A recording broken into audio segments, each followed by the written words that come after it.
Warga RW 007 di Jalan Putri Rambut Selako, Kecamatan Ilir Barat 1 Palembang mengeluhkan limbah di saluran air di sekitar pemukiman mereka sejak beberapa tahun terakhir. Diduga limbah tersebut berasal dari pembuangan industri tahu.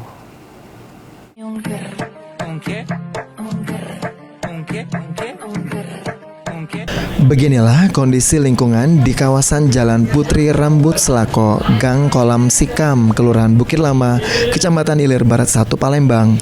Bau menyengat hingga limbah yang menyumbat aliran air membuat warga resah. Salah satu warga setempat, Juni, mengatakan selain dampaknya bau sewaktu hujan bisa menyebabkan banjir akibat dari limbah tahu yang membuat parit menjadi buntu. Dampaknya biasanya berbau, tidak enak ininya, udaranya, paritnya buntu. Terus kalau hujan ya tambah besar, banjir pula di sini. Ini paritnya buntu, nah di situ lihat sampai sini. Dampaknya kayak gitu. Memang pemerintahnya harus perhatikan juga, soal tahu juga harus perhatikan tempat limbah-limbah pembuangannya harus dibeneri. Terus parit-paritnya kan mungkin harus dilancarkan ini, biar tidak macet kayak ini bagi macet semua nih, apalagi di depan masjid kan baunya tidak enak. Orang sholat kadang baunya ke dalam.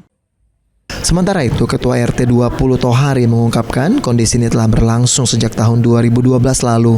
Air sumur yang dulunya layak minum kini sudah tidak bisa digunakan. Sebanyak 4 RT yang terdampak pencemaran limbah tahu ini.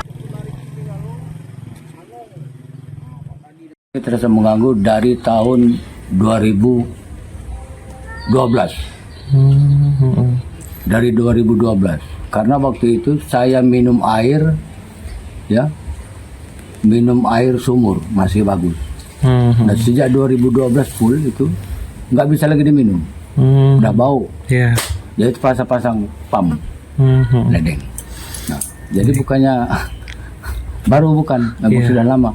Aku sebagai ketua RT, aku mohon perhatian dari pemerintah yang terkait untuk menanggulangi masalah ini. Nah, dalam hal ini seperti Dinas Lingkungan Hidup, nah itu Dinas Sosialnya, kan? Nah itu saya harapkan mereka harus istilahnya itu serius lah. Diketahui pihak Kecamatan Ilir Barat 1 telah turun meninjau langsung lokasi dan meminta agar lingkungan dibersihkan dari tumpukan sampah yang turut memperparah kondisi. Warga kini berharap peninjauan ini dapat dilanjutkan dengan tindakan konkret agar mereka kembali hidup dalam lingkungan yang sehat dan bersih. Hafidz Zainul, PAL TV.